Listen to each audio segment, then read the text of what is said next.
Convicciones. Breves miradas a la verdad.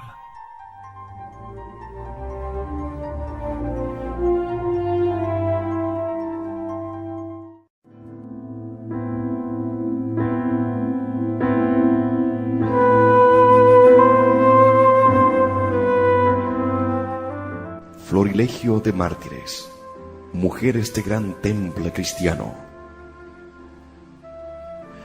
María de la Piedad, joven de 27 años, residía en Villanueva de Alcardete, provincia de Toledo y diócesis de Cuenca. Se distinguió siempre por la práctica de sus virtudes cristianas: humildad, caridad, sencillez, modestia, etc. Era respetuosa y querida por sus virtudes y su candor. Fue elegida presidenta de las Hijas de María y desempeñaba este cargo cuando la llamó el Señor a la gloria del martirio por la virginidad y por la fe. En los registros de su casa por los milicianos hubo de sufrir muchas vejaciones y malos tratos, pero no consiguieron ni con malos tratos, ni con amenazas, ni con promesas, ni por la violencia, mancillar un punto siquiera la pureza de María de la Piedad. El 5 de septiembre de 1936, con el permiso y salvoconductos, ella y su madre se trasladaban a Madrid. En otro coche la siguieron unos milicianos, armados hasta los dientes. Al llegar a El Luján, casa de campo, en el cruce de las carreteras de Carrascosa y Villanueva, las hicieron bajar del coche, las maniataron, le rasgaron los vestidos y, siempre llorando y resistiendo ella, pero dominada por la fuerza salvaje de aquellos energúmenos, quebraron el vaso de pureza de la Virgen y mártir.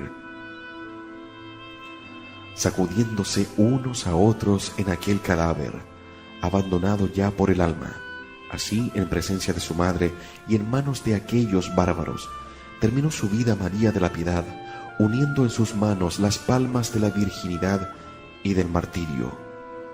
Es modelo y símbolo de la joven casta, fuerte, piadosa y española. Después asesinaron a su madre la misma noche del 5 de septiembre de 1936.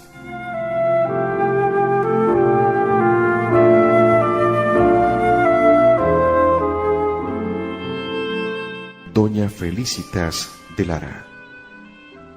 Doña Felicitas de Lara vivía en el pueblo llamado Miguel Esteban, provincia de Toledo y diócesis de Cuenca.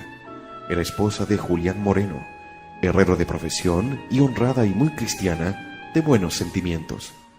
Después de haber asesinado a su esposo, al que maltrataron y apalearon cruelmente en la plaza del pueblo, y también martirizaron a sus 2 hijos, ella fue detenida el 23 de agosto de 1936, encerrada en la cárcel, instalada en la iglesia, donde estuvo 2 meses, hasta que la trasladaron al cuartel de la Guardia Civil. Allí la maltrataron y la injuriaron de la manera más soez y salvaje, sin respeto a su condición, ni a su edad, ni a su dolor de esposa y madre sacrificada en lo más íntimo de su corazón. Después de cometer con ella toda clase de salvajismos humanos, fue asesinada ocultamente, en medio de la noche, en el cementerio de Cuero. A los 3 meses de un martirio abominable y repugnante, que resistió sin vacilación ni cobardía, como la mujer fuerte y honrada, cristiana y española digna de memoria eterna, en alabanza suya para baldón del régimen rojo y para ejemplo de la mujer cristiana, española y digna de su honor. Parece confirmarse de que fue enterrada viva.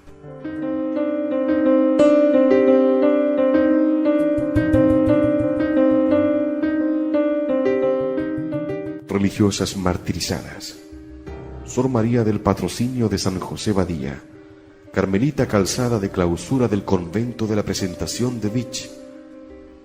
Hay en ella una biografía con el título La Azucena de Vich. A sus 2 años largos de la profesión sobrevino la resolución que asoló a España y la comunidad de carmelitas tuvo que abandonar precipitadamente el convento, el cual a las pocas horas era pasto de las llamas. Ella acudió el 13 de agosto, por mandato de la Madre Superiora, a una casa cuyos dueños habían dado refugio a varios sacerdotes y religiosas. Llegó en el preciso momento en que los milicianos registraban la casa y buscaban a un sacerdote en ella escondido. Pudo haber pasado inadvertida si sus 33 años y su belleza física no hubieran despertado la atención de aquellos criminales. ¿Eres monja? Sí, respondió tranquila. ¿Para qué entraste? Para seguir mi vocación, dice ella. Después de algunas preguntas más, acompañadas por gestos procaces, fue metida en un auto fantasma, con 4 milicianos armados, y en coche aparte marchaban custodiados 2 sacerdotes, el vicario general de la diócesis, doctor Jaime Serra, figura benemérita de 89 años, y el párroco de Arles. Llegados al punto de la carretera que roza las paredes del templo de Ruy de Peras, la arrancaron violentamente del auto ante las protestas suyas de eso jamás. Antes morir, en su presencia asesinaron a los 2 sacerdotes, y al intentar ella huir para no ser atropellada en la angelical virtud, fue materialmente acribillada por más de 30 balazos, estrechando fuertemente en su mano derecha el crucifijo, según se comprobó a la mañana siguiente. Sus restos mortales, exhumados al brillar el sol de la paz, descansan interiormente en un modesto nicho del cementerio de la citada parroquia de Río de Peras. Fue virgen y mártir.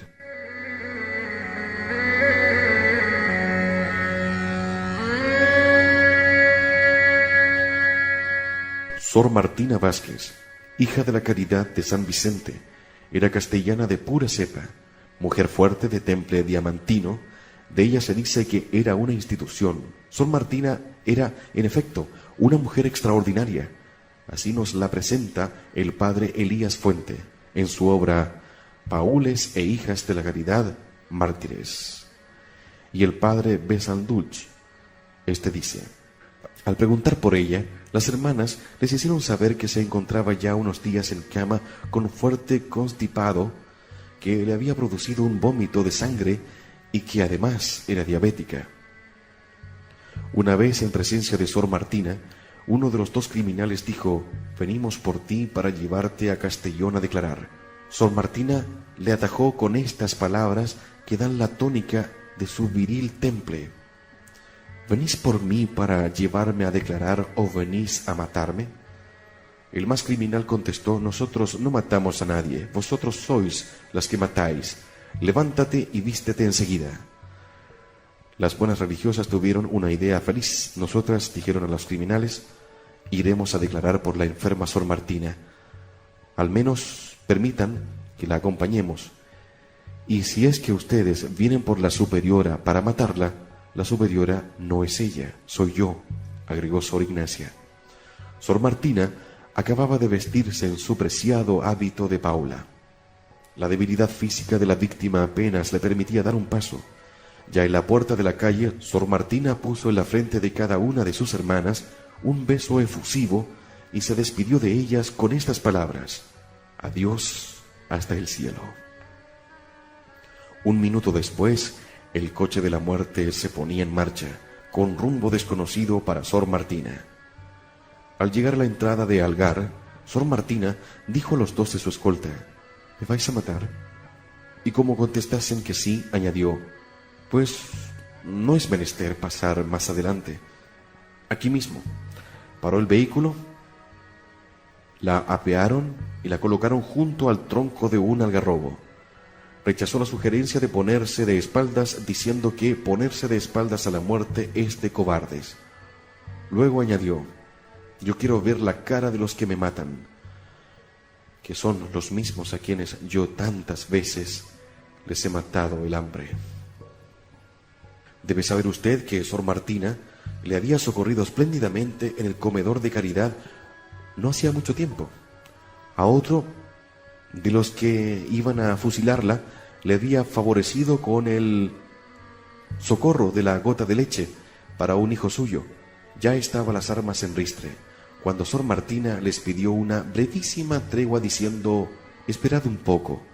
Sacó del bolsillo una palita de agua bendita de plata y de forma cilíndrica.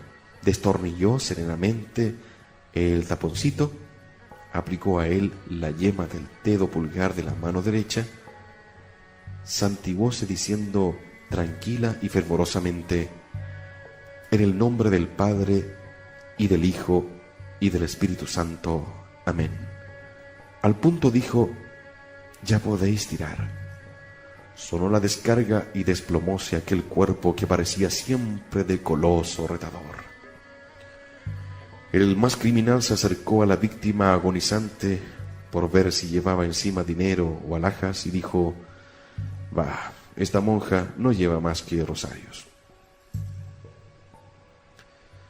Al terminar este espeluznante relato, nos dice el padre Besalduch que quiere dejar constancia de que el más criminal fue más tarde uno de los reos condenados a muerte, a quien asistimos, dice, en el acto de su ejecución, que murió, como los demás, muy arrepentido después de haberse confesado y con el santo escapulario en el pecho.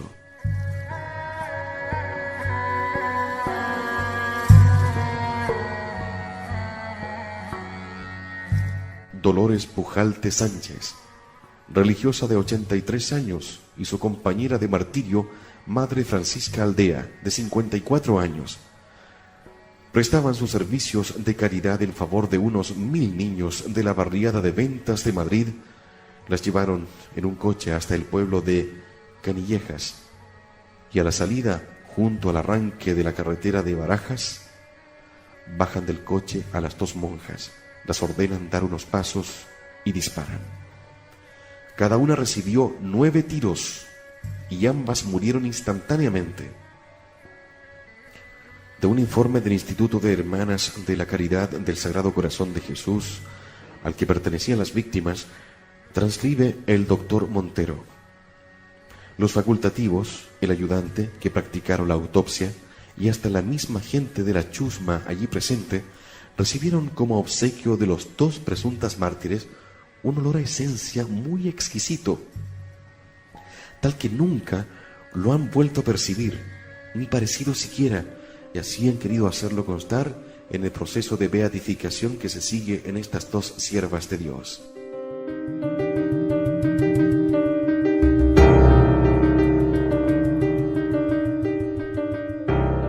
Religiosos martirizados. Padre José Mateos, prior de los Carmelitas Calzados del Colegio de Montoro, Córdoba, sabio y ejemplar religioso, en las horas tan llenas de sobresaltos y en medio del ambiente denso de inquietud en que vivían con sus religiosos, quiso superarse revistiéndose de la fortaleza propia de los mártires, y cuando le preguntaban que por qué no se marchaba de Montoro, en aquella situación contestó con estas ponderadas palabras que se puede considerar como una cláusula de su testamento espiritual: nunca ningún santo huyó del martirio. Si me matan será por el reino de Dios, y no seré yo ni el primero ni el último mártir. Hay otros muchos han matado por predicar la doctrina de Jesucristo. ¿Qué me importa que me maten a mí? Con estas bellas expresiones, y más aún su conducta, quería el santo religioso hacer bueno el refrán: al mal tiempo, buena cara. El 20 de julio, cuando el día comenzaba a clarear, sonaban unas voces que quebrantaron el silencio de la oración, entre las que destacaban hirientes blasfemias y terroríficas amenazas: abrid la puerta que le pegamos fuego. Y como los buenos religiosos no la abrieran, llevaron a efecto la amenaza incendiaria. Unos instantes después comenzó la dolorosa flagelación, así en sentido literal. Con látigos y gruesos cordones cruzaban los sayones, los rostros y lastimaban las espaldas de aquellos pacientes religiosos que no abrían la boca ni para bendecir a Dios y perdonar a sus enemigos. Y así los verdugos sacaron de la capilla del colegio a los 4 religiosos. De los 6, 2 jóvenes habían logrado salvarse con la huida, repitiendo cada 2 por 3 las blasfemias y también los golpes y los azotes. Así llegaron a la cárcel, lívidos, extenuados. Eran las 10:30 de la mañana del día 21 de julio. En la cárcel encontraron nuestros religiosos a unos 60 caballeros de significación derechista. El padre Mateos clavó los ojos en aquella buena gente y pensó al punto que la cárcel le podía servir de campo de apostolado. Ayudado del padre Eliseo y del presbítero don Pedro Luque, también preso, comenzó a administrar el sacramento de la penitencia, confesándose todos como preparación inmediata para la muerte. Llegó por fin la hora indicada del martirio. El 22 de julio, a las 3:30 de la tarde, se dio la voz en la ciudad de que las tropas de Franco estaban ya en Pedro Abad, pueblo de la comarca, y que se dirigían a Montoro. Realmente era así. Las turbas callejeras comenzaron a aullar más fuerte, y en vez de correr a las afueras, se dirigieron a la cárcel. Llegaron por fin los del motín, abigarrado con mujeres y todo. Al interrumpir en la dependencia que ocupaban los presos, los 4 religiosos carmelitas, sintiéndose con vocación de adelides, corrieron a colocarse delante de los 60 compañeros de prisión. Cayeron de rodillas y pusieron los brazos en cruz. Esta actitud gallarda y heroica no podía ser ni más elocuente ni dejar de entenderla a los más lerdos.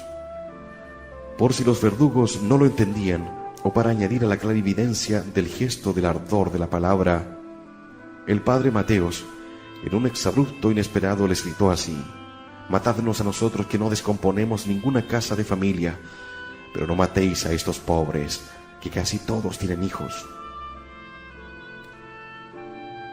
Luego, sin más tregua, sin esperar una señal convenida, se abalanzaron los asesinos sobre sus víctimas y comenzaron a matar a diestro y siniestro, a hachazos y con otras armas blancas, con armas de fuego cortas y algunos petardos. Las primeras víctimas que cayeron fueron los 4 religiosos carmelitas.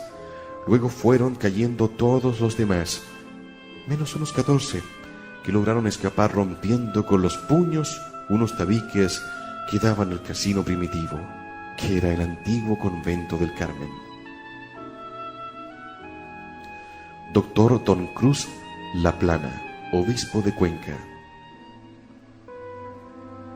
El señor Sirá Estopañán, el día 28 de julio penetró en el palacio episcopal una cuadrilla de milicianos con intención de prender al obispo, que estaba orando en la capilla. Al darse cuenta de lo que pasaba, subió con reverencia al Santísimo Sacramento y salió tranquilamente al encuentro de los escopeteros. Con el obispo fueron detenidos el mayordomo don Manuel, el capellán don Fernando Español y su hermana, los cuales fueron conducidos entre milicianos armados al seminario. A las propuestas de huida respondió una vez más: «Tengo que morir con mi grey». El día 7 de agosto, después de la cena, llaman a don Fernando, el cual comunicó al señor obispo que en la portería lo reclamaban. El prelado, vestido con traje talar, cruz y anillo pastoral, acompañado de su fiel capellán, camina hacia la portería del seminario prisión. Ambos van tranquilos. Al obispo se le oyó decir: «Si es preciso que yo muera por España, muero a gusto. Yo estoy preparado y confesado». Los milicianos quisieron despojarle de la sotana, pero el obispo les rogó le permitieran llevarla hasta el fin. En la calle esperaba un autobús en el que introdujeron al prelado. Al querer subir al coche, don Fernando le ordenaron los milicianos: «Quédese usted, que no hace falta». A lo que don Fernando respondió: «Donde va mi señor, hago falta yo también». «Quédese usted, porque le pesará», le replicaron. A lo que de nuevo contestó: «Nunca me pesó acompañar al señor obispo, y ahora tampoco me pesará. Mire que le mataremos». A lo que don Fernando Español, sentándose en el coche al lado del señor obispo, santiguándose, asintió: «Pues me matáis». Eran las primeras horas de la mañana del 8 de agosto, por las calles desiertas, silencio, oscuridad y desolación. El obispo sereno recordaría sin duda el día en que también en coche recorría las mismas calles entre aclamaciones de sus diocesanos, que le saludaban como al que viene en el nombre del Señor, y como entonces bendice a su pueblo, sus calles, casas y moradores, y va orando con su capellán en silencio.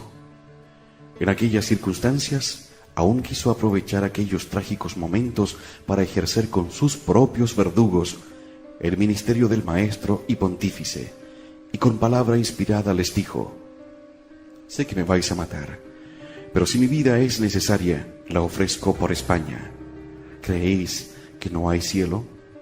Hay cielo, hijos míos. ¿Creéis que no hay infierno? Hay infierno, hijos míos. Me podréis matar, el cuerpo os lo dejo, pero el alma irá al cielo. Yo os perdono, y en el cielo rogaré por vosotros. Además de estas frases, exhortaba a sus asesinos al arrepentimiento y a la práctica del bien. Cuando llegaron al kilómetro 5 de la carretera de Villa de Olaya, en el cerro más arriba del puente de la sierra, un poco a la derecha de la carretera, paró el autobús y todos bajaron a tierra. Un miliciano dijo: vamos a matarlo con esta hacha. El jefe de la cuadrilla respondió: no, yo lo mataré de un tiro.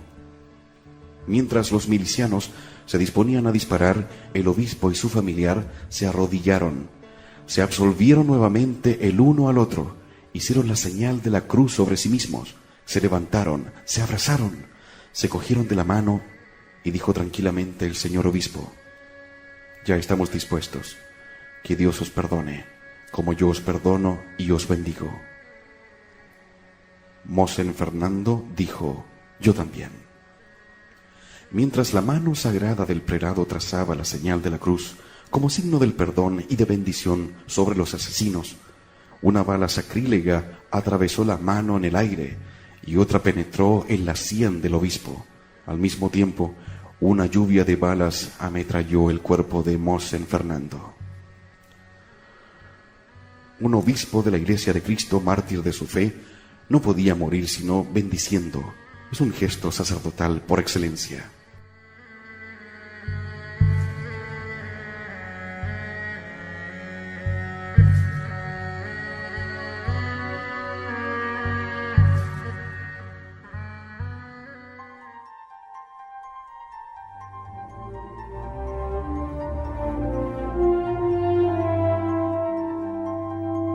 Convicciones. Breves miradas a la verdad.